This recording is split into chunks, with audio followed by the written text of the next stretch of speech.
The Denver Broncos and Bo Nix face their toughest test yet when the Dallas Cowboys come to town. We'll take a look at the tail of the tape on today's episode. Locked on Broncos.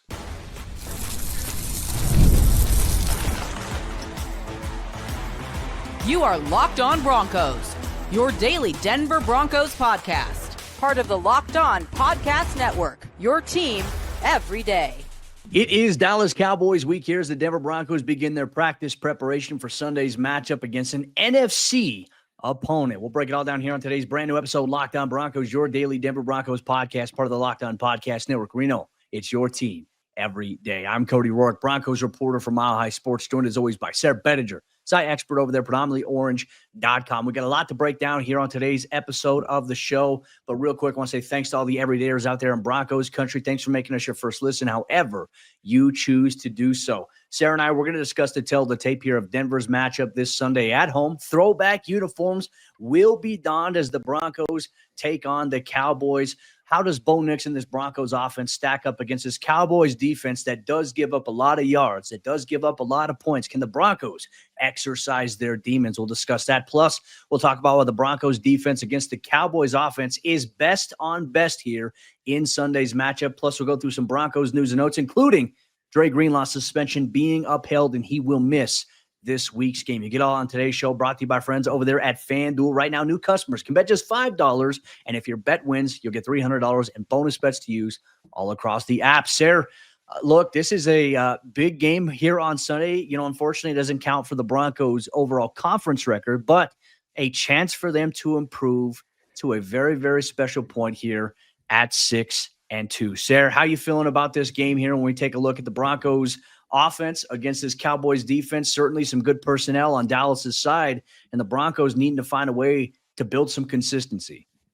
I keep feeling like the dam is going to break at some point, right, Cody? And this may be the perfect weekend to do that with, like you mentioned, the Dallas Cowboys having the 32nd ranked defense in the NFL for the majority of this season. Obviously, you know, teams start to figure things out as the season goes along. The Cowboys have gotten some production out of their young pass rushers lately, but this game does feel like an opportunity for the Broncos to get back on track. Look, hey, Cody, what do we know after that game that we saw from the Broncos against the New York Giants? We know that Bo Nix is capable of 16 touchdowns in a single game. That's what I know. After all joking aside, right? But, you know, you score 4 touchdowns in one quarter. Hey, I mean, the intensity ramps up for the next week, right? Everybody's going to be expecting the Broncos to build off of that, as opposed to going back to the struggles that we saw in quarters 1 through 3. And I think that a lot of it has to do with just being willing to attack, right? You and I have talked about this in an episode that we did about the disconnect kind of between Bo Nix and Sean Payton, the play calling offensively, very, very conservative the last 2 games. I think that there's a difference between putting faith in your defense and playing not to lose, right? So when you're putting your faith in your defense, I think that still means, hey, attack downfield. That's going to open up those screens and the quick passing game that you want to do. But you got to, if you're Bo Nix, you got to put the ball in your guys too. You got to give them a chance to make plays, because what happened when we saw the Broncos receivers had chances to make plays against the Giants? Well, sure enough, they went and they made plays. So Bo's got to put the ball where his guys can get it. But Sean and that offense, they've got to be willing to take those shots against a defense like this. Yeah, look, Bo's got to play better. Sean's got to put the team in a position to succeed. And look, when you do call certain screens, the guys on the outside perimeter also have to do a better job of blocking. There were a lot of missed blocks last week against the Giants as well that led to, not so successful plays, negative plays behind the line of scrimmage for Denver's offense. You don't want to do that against a team like the Cowboys. And look, as bad as the Cowboys defense has been, I mean, Sayre, they have talented personnel across the board. Trayvon Diggs, Deron Bland, Donovan Wilson, the safety for them. He's got 2 interceptions so far on the season. They got Kenneth Murray Jr., a linebacker, Dante Fowler. I mean, Kenny Clark, who came over in the trade from the Green Bay Packers when they sent Micah Parsons away here. This defense has very good personnel, but they're giving up a lot of big plays. In particular, they're giving up a lot of points per game. They're allowing 29.4 points per game, which is 30th right now in the NFL. That's bottom 10, bottom 5, and it's bottom 3 at this point for them. And this has been the identity of this Cowboys team so far this season. They get into shootouts. We saw, obviously, their game early on the year where it was Dak Prescott against Russell Wilson and the Giants, and they were putting up points left and right, giving up points left and right. Big explosive plays. That's what this Cowboys team kind of allows here. But I think it all is going to boil down to whether or not the Broncos commit and invest to the run game here, Sayre. And look, I think there's a big reason why the Broncos right now, the 6th ranked rushing offense right now in the National Football League, they're going against a Cowboys defense that is 30th right now. They're allowing 141.3 yards per game on the ground to opposing rushers. This is the week for the Broncos to exercise those demons, to commit to the run game. And as we have said, it's not as simple as we're saying it, but a commitment to the run game. And if it's working effectively, what did we see it do for the Broncos offense against the Giants? J.K. Dobbins rattled off some runs, and then everything else opened up here for this Broncos offense. The run game is the key to this offense being able to unlock other assets that are going to allow them to have success, to convert. That's going to be a really, really big part, I think, this week. And, also for Bo Nix, this is interesting because this Cowboys defense, they're allowing the most passing yards per game this season in the NFL. And he's got to take advantage of that. And Sean Payton and Bo Nix and the entire offensive staff have to plan out a way to take advantage of that, because you do want to run the game to limit the amount of possessions and plays that the Cowboys have offensively. That's going to obviously be one of the number one ways that you can limit what Dak Prescott and CeeDee Lamb and George Pickens and Javonte Williams, that's going to be the number one way that you limit what they can do in this game, is just by stealing plays off the board for them. Don't allow them to have dominating time of possession. We'll talk about that, I'm sure, later in the weeks in our keys to victory and things like that. But when you're talking about exploiting their pass defense as well, you know that this defense for Denver works best when it can pin its ears back and be aggressive. So you do want to get out to a hot, fast start. If you can get a 2-score lead early in this game, man, yes, the Cowboys can get into shootouts. They've proven that this season, but that also plays into your favor as a defense, to where you'd be able to get after Dak Prescott and make him make quicker decisions and force him to make bad throws, right? That's the way that you do that, not letting him settle into a rhythm. So it all starts with the Broncos controlling and dictating the pace of this game on the ground. Well, and I think a big part of it, too, is how do we see Alex Palczewski take another step forward this week? I thought, going back and watching the tape against the Giants, I liked what I saw from Palco there. Maybe him playing next to Garrett Bowles helped out, but, man, he came up with such a big block on Bobby Okereke of the Giants in that one game that really were J.K. Dobbins sprung free through the left side there. And Alex Palczewski's getting upfield, and he's pushing Okereke down the field with one hand. I mean, it's like, all right, the Broncos might have something in here. And is part of the play calling, is part of the flow of the offense that we saw, last week and the week before, obviously against the New York Jets here. Was that because you didn't have Ben Powers in there, who was a major part of what the Broncos wanted to do in the run game? I mean, certainly the success that they've had, they've pulled Ben Powers, and J.K. Dobbins, R.J. Harvey have followed him at times when the Broncos run game has been its best. So can they do some of this stuff here with Alex Palczewski? That's something I'm curious to see here, because the offensive line, yes, is so important here for what the Broncos want to do. But even if you have new guys coming in, you can't change your whole playbook to be able to say, hey, we're just unsure of this guy. I don't get that vibe here from Palco. No, I don't either. I feel like the Broncos can do whatever they want and need to do with him out there. I actually think he's a really good player. I mean, you and I got to talk about this roughly similar time last year, a little bit earlier in the season, when he got the chance to start in place of Mike McGlinchey there at right tackle. I mean, you and I had kind of talked about the idea hey, if things go down a certain way, did the Broncos leave him in as the starting right tackle and consider, this was before Garrett Bowles' extension, right? So we were talking about, do you kick McGlinchey to left tackle and use Palczewski at right tackle? That's how good he had played. And I think what we saw in just his first ever start at left guard, I mean, you and I touched on the idea of trading for somebody who has, proven starter abilities in the NFL, because you're one injury away. But I don't think that means you just throw Palczewski back on the sideline or put him back in that reporting eligible role. I think Frank Crum can do a great job of that. And it's time to let some of these young guys step up a little bit too. So I'm excited to see what he can do building off of that first start, especially because, hey, you went up against Dexter Lawrence and a defensive front of the New York Giants that, man, these guys are tough. They are physical. They get after people every single week. It doesn't get much tougher than that, right? So you're going up against the Dallas team now. Yes, they've got great players up there on that defensive front, but you feel like it's an opportunity for Palczewski to really build. Can the Broncos exercise their demons here this week against the Cowboys, especially on the offensive side of the ball, against that Dallas defense that's kind of like a sieve right now? Everybody's running free? That's the question here. Broncos Country, make sure you share your thoughts with us here on today's episode of the show. But coming up next, we'll tell you why the Broncos best is going to face off against the Cowboys best, big on big, as the Broncos defense matches up with Dak Prescott and that Cowboys offense here on today's episode, Locked on Broncos. Today's episode of the show was brought to you by our friends over there at Game Time. The NFL season is back and in full swing, and honestly, there's nothing better than being in the stadium, surrounded by fans, and cheering on your team. But let's be honest, getting tickets can be a hassle sometimes between queues, login screens, and prices jumping at checkout. It's frustrating for the fan, but that's why I use Game Time. That's why you should use them as well. It's the app that gives the advantage back to you, the fans. Game Time, they're fast, easy, and backed by the Game Time guarantee. You always get 100% authentic tickets delivered on time and at the best price. Plus, all fees are included. So the price you see is the price you pay. No surprise fees when you go to checkout. And you can go to, obviously, this week's game here at Empire Field, a Mile High. The Denver Broncos wearing the throwbacks, hosting against the Dallas Cowboys in Jerry's World. You know, this is a big game here. So make sure you go to Game Time right there, and you can see some of the lowest prices on tickets right up to kickoff. You get that inside of the app. So download the Game Time app, create an account, use code LOCKEDONNFL for $20 off your first purchase. Terms apply. Again, that's promo code LOCKEDONNFL for $20 off. Swipe, tap, ticket, go. Download Game Time today.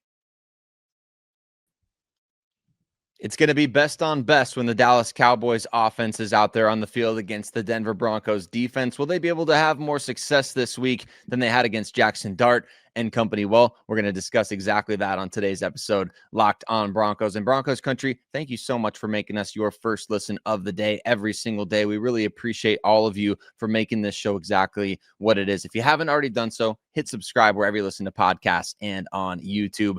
Dak Prescott, he's playing like an MVP this season. George Pickens playing like a guy who wants to get paid over $30 million a year in the offseason. CD Lamb doing the things that he does. Javonte Williams, second in the NFL in rushing yards this season, already tied his career high with 7 total touchdowns. Cody, this Dallas Cowboys offense, although they are 3-1 as a team, man, you can't help but feel like there's lightning can strike at any point for this group.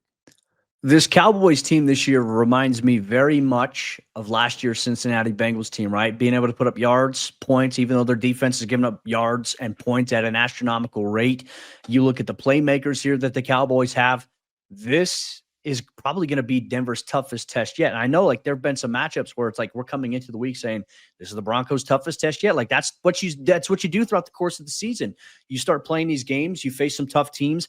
But I feel like from a matchup standpoint, the Cowboys offense, with how they are playing right now, this is going to be a challenge here for the Broncos, especially coming off of a performance that wasn't up to the standard that I know that defensive players and Vance Joseph wanted from the team last week against rookie quarterback Jackson Dart.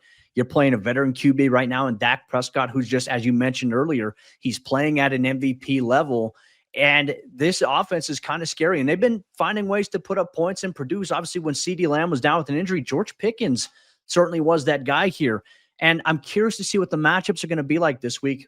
Who does Riley Moss cover or follow? Who does Pat Surtain follow? Or is it going to be one of those games where the Broncos view both of those guys respectively similar and say, you know what, we're just going to stay like maybe Riley, you play the boundary, PS2, you play the field side. We're not going to follow guys this week. I'm very curious to see how they approach this one specifically, because right now this Cowboys offense, they're putting up the most yards per game in the NFL, 390.6 yards per game right now. The Broncos defense in comparison right now, third in the NFL in terms of overall yards allowed, 273.1. So this really is the Broncos' strength against the Cowboys' strength.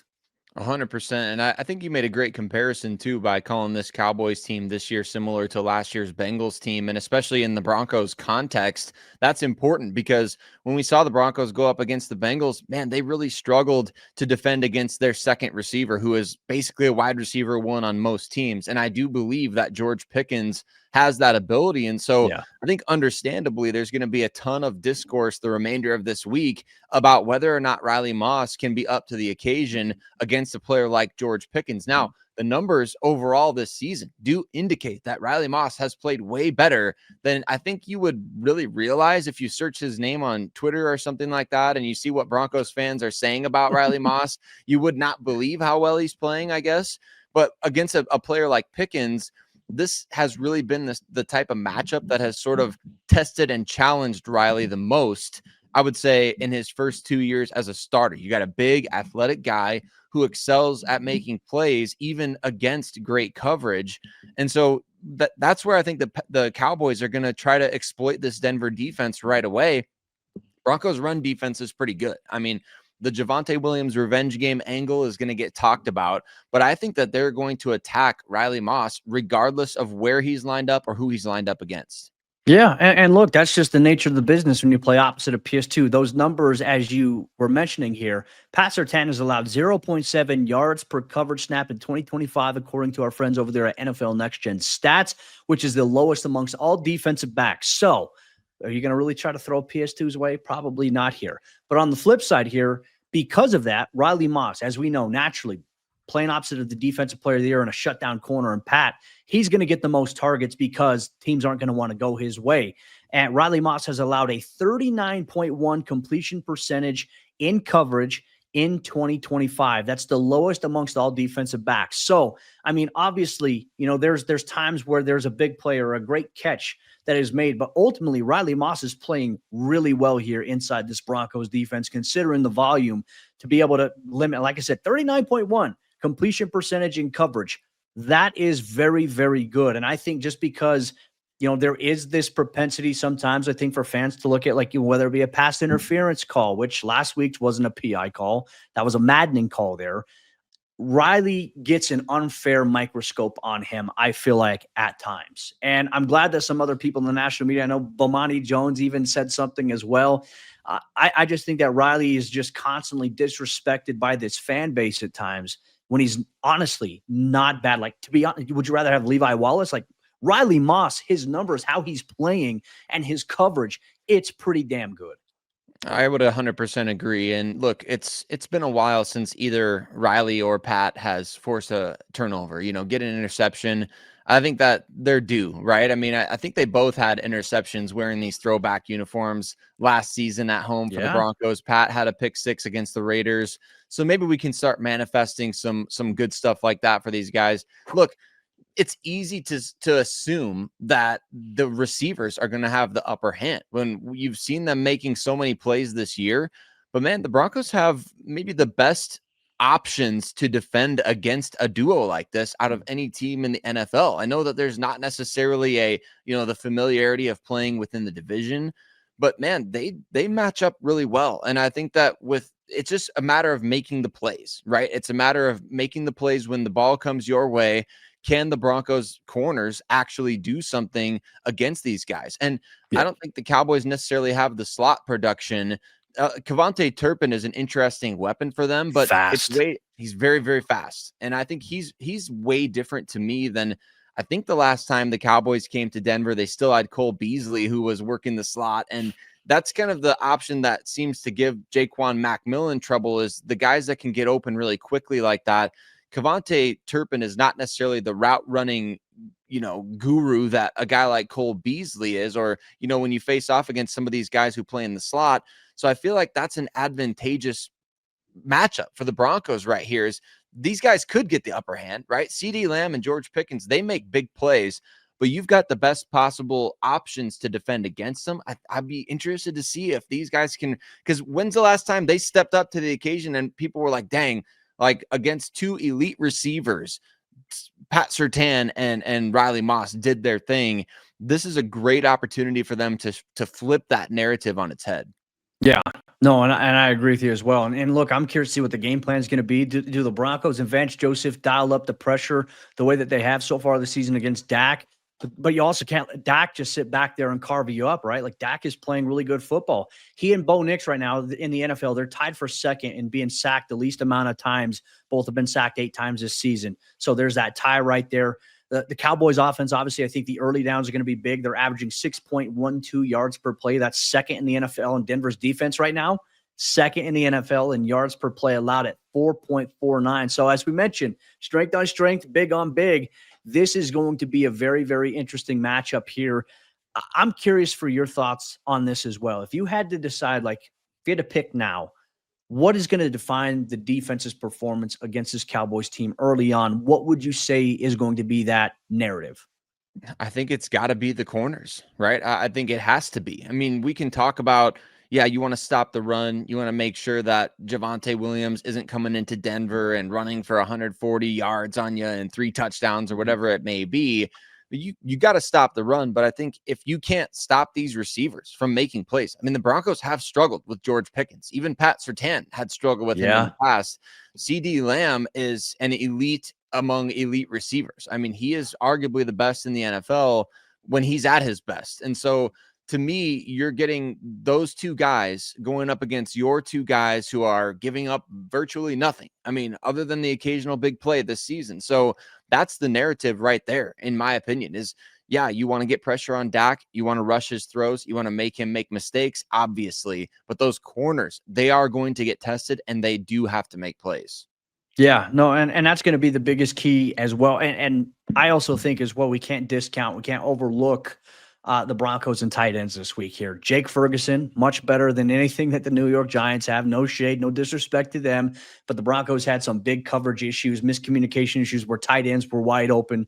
You can't have that happen this week. Ferguson is a guy that will make you pay alongside the other weapons that they certainly do have here. Broncos Country, make sure you let us know your thoughts on the Broncos defense matching up against CeeDee Lamb, Dak Prescott, and this Cowboys offense, and what you think the advantage is in this matchup here for your Broncos football team here. But coming up next, Sayre and I, we're going to discuss some news and notes here, including the Broncos being without Dre Greenlaw against the Cowboys. He always loves playing against them, but he will not be active this week because his suspension was upheld. We'll talk about what the Broncos can expect at linebacker with him and more here on today's episode, Locked On Broncos. I'm Cody Roark from Locked On Broncos, and this episode is brought to you by Peloton. Peloton is shaping the future of fitness with the brand new Peloton cross-training Tread Plus powered by Peloton IQ. This is Peloton's most advanced equipment yet, giving you real-time guidance and endless ways to move, whether you're running, lifting, or you're cross-training with your favorite instructors like Alex Toussaint. It's training reimagined to make your workout more personal. Peloton is built for breakthroughs with features that help you plan, stay motivated, and hit peak performance. You can let yourself run, lift, flex, and go while Peloton handles all the rest. Plus, Peloton IQ provides real-time strength coaching, tracking your progress and suggesting weights that challenge you so you can get stronger. Plus, the new movement tracking camera, it counts your reps and corrects your form in real time, making sure every rep is safer and smarter. So let yourself run, lift, flex, push, and go. Explore the new Peloton cross-training Tread Plus at onepeloton.com. Today's episode is also brought to you by our friends over there at FanDuel, America's #1 sportsbook. And you know, you got the Broncos taking on the Dallas Cowboys this week. That is a big, big game, and FanDuel has an offer that you don't want to miss. Right now, if you sign up, new customers can bet just $5 and get $300 in bonus bets if you win. That's right. You pick a bet, you put down $5, and if it hits, you'll get $300 in bonus bets that you can use all throughout the entire app for the NFL, for every other sport. You could put together parlays of all the morning games. You could pick the money lines. You could choose the spreads, or you could do anytime touchdown parlays where you maybe choose 3 players in 3 different games that you believe are going to score a touchdown at any point, and you have a chance right there. If you put $5 down and it wins, if you sign up today as a new customer, you'll get $300 in bonus bets that you can use all throughout the entire app. Plus, the Broncos, they're 3.5-point home favorites against Jerry's Dallas Cowboys. So what are you waiting for? Visit FanDuel.com to download the FanDuel app today and get started.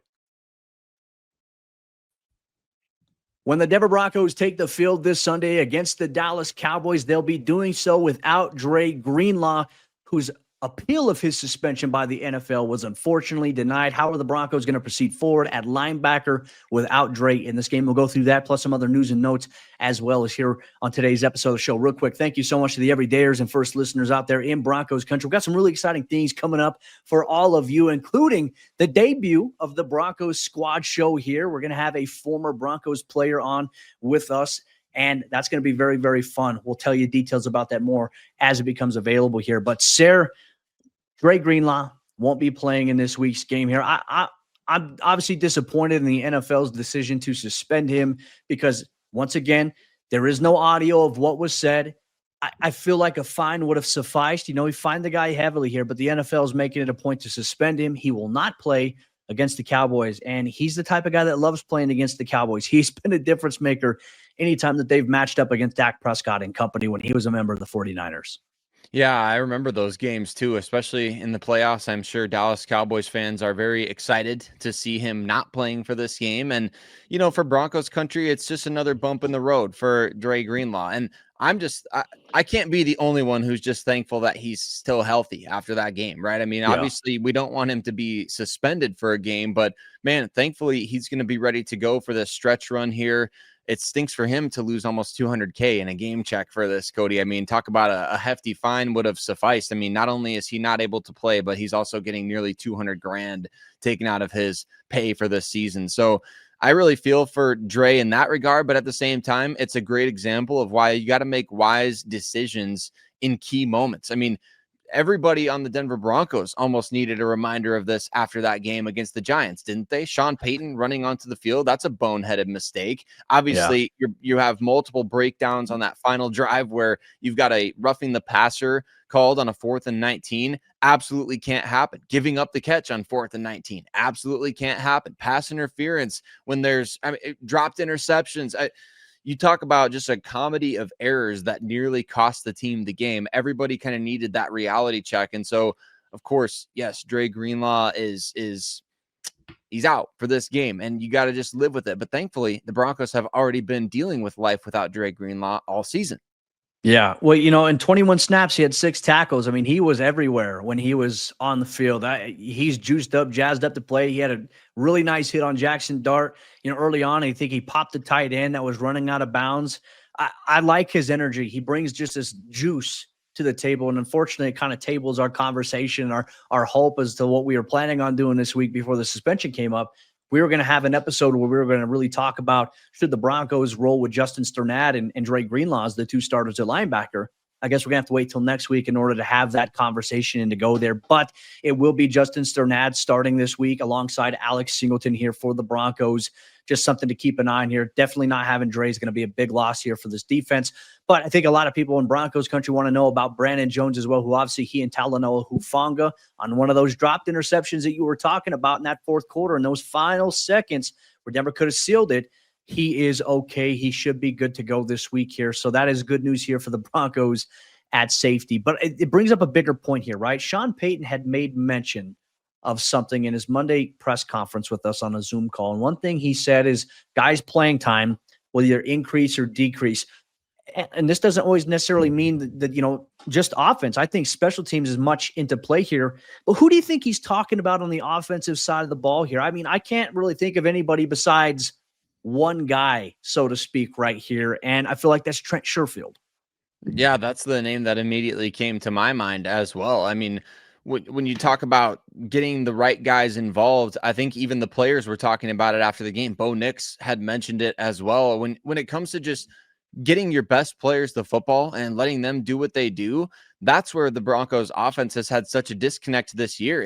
It's like a hockey team that's on a fast break and the coach is changing lines right in the middle of the fast break. You finally get something going offensively, and then instead of building on that momentum, you're shifting into a personnel group that takes some of your best players off the field. Or like we saw against the Jets, man, you had a 2-man route concept that you threw late in the game that it just really allows the opposing team to kind of sit back and be conservative as opposed to being aggressive. So I don't like that they're doing that consistently. I think it's easy to say when it's not working that we don't like certain personnel groupings or we don't like changing personnel. Sean Payton changes personnel to kind of make up for the fact that he doesn't do as much pre-snap motion as other teams, yada, yada, yada.